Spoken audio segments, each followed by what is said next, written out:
Okay, thank you class. So hello बच्चे लोग and welcome back to Satish classes. 10th CBSE board 2026 का ये question है सर्कल का। सर्कल के क्वेश्चनों में अक्सर बच्चों को प्रॉब्लम होती है, उन्हें समझ नहीं आता है कहाँ से कौन से क्या प्रॉपर्टी लग रही है। प्रॉपर्टीज तो उन्हें याद रह जाती हैं, पर बेसिक बातें जो ज्योमेट्री की होती हैं वो भूल जाते हैं। कई बार पेपर में ये चीज़ें मिस हो जाती हैं। तो यहाँ पे इसका एक बेस्ट एग्जाम्पल है इस क्वेश्चन में। ठीक है, यहाँ पे एक क्वेश्चन है, आपके पास ये सर्कल दे रखा है और पी क्यू टी एक टेंजेंट है और एस उस पर एक पॉइंट बोला गया है और हमसे ये वाला एंगल पूछा गया है। जो कुछ यहाँ थ्योरी में लिखा हुआ है वही सब यहाँ पे दिख भी रहा है। ठीक है, ऑप्शन आपके पास से 4 हैं, ए बी सी और डी। तो प्रॉपर्टीज तो बच्चों को याद रहती हैं, ये टेंजेंट है और ये क्या है। एक प्रॉपर्टी क्या होती है कि टेंजेंट और रेडियस, टेंजेंट और रेडियस क्या होते हैं, एक दूसरे पे 90 होते हैं। तो ये एंगल क्या होगा, 90 डिग्री। ठीक है, ये वाला एंगल यानी 90 होगा। ये रेडियस है और ये टेंजेंट है, ये 90 होगा। ये एंगल 55 है। अब ये बात जो मैं बोल रहा हूँ बेसिक बात, वो बच्चे भूल जाते हैं। पी क्यू टी एक लाइन भी तो है, पी क्यू टी एक लाइन भी है और उसका पूरा एंगल का सम कितना होगा, 180 डिग्री। यानी यहाँ पे जितने भी एंगल बनेंगे सब 180 डिग्री के इक्वल होंगे सम में।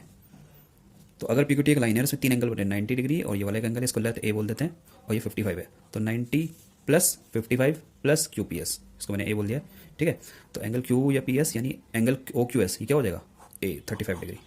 ये वाला एंगल 35 डिग्री आ गया। और फिर एक और बात जो बच्चे भूल जाते हैं वो ये है कि अगर ये तुम्हारे को सेंटर दे रखा है सर्कल में, तो ये भी रेडियस है, ये भी रेडियस है और ये भी रेडियस है। अब जरा इस ट्रायंगल में ध्यान से देखो, क्यू ओ क्यू एस, किसी भी ट्रायंगल में अगर दो साइड इक्वल होती हैं तो अपोजिट एंगल भी इक्वल होते हैं। यानी अगर ये 35 है तो ये भी 35 होगा। तो इस ट्रायंगल में आपको क्या दिख रहा है, ये वाली साइड इसके इक्वल है, इसका मतलब ये 35 है तो ये भी 35 होगा। अब इस ट्रायंगल में देखो, बड़े वाले में पी क्यू एस, ये क्यू है, ये पी है और ये एस है। ठीक है, ये वाला एंगल कितना है, 90 प्लस ए यानी 90 प्लस 35। ठीक है, ये वाला एंगल कितना है, 35। और यही तो आपको पूछा है, तो इसमें सम एंगल प्रॉपर्टी लगा दो। सम एंगल प्रॉपर्टी क्या हो जाएगा, 90 प्लस 35 प्लस 35 प्लस जो एंगल आपसे पूछा गया है क्यू पी एस, इन तीनों का सम क्या होगा, 180 डिग्री। ये क्या होगा, 90 प्लस 35 70 यानी कि 160 इक्वल टू 180 और क्यू पी एस आ गया 180 माइनस 160 यानी 20 डिग्री, यानी ऑप्शन नंबर बी। ठीक है, तो देखा कितनी आसानी से क्वेश्चन सॉल्व हो गया। अगर आपको बेसिक बातें और जो मेन बातें हैं, यानी सर्कल चैप्टर की जो मेन बातें हैं, जो उसकी प्रॉपर्टीज है वो तो पता होनी चाहिए, लेकिन बेसिक बातें नहीं भूलना है। बच्चे अक्सर यही चीज़ें मिस कर देते हैं कि वो रेडियस इक्वल है, कहाँ पे ट्रायंगल में सम एंगल प्रॉपर्टी लगानी है, इन बेसिक बातों को भूल जाते हैं। कहाँ पे लीनियर पेयर बन रहा है, जो छोटी छोटी होती है, कहाँ पे पैरेलल लाइंस होती हैं।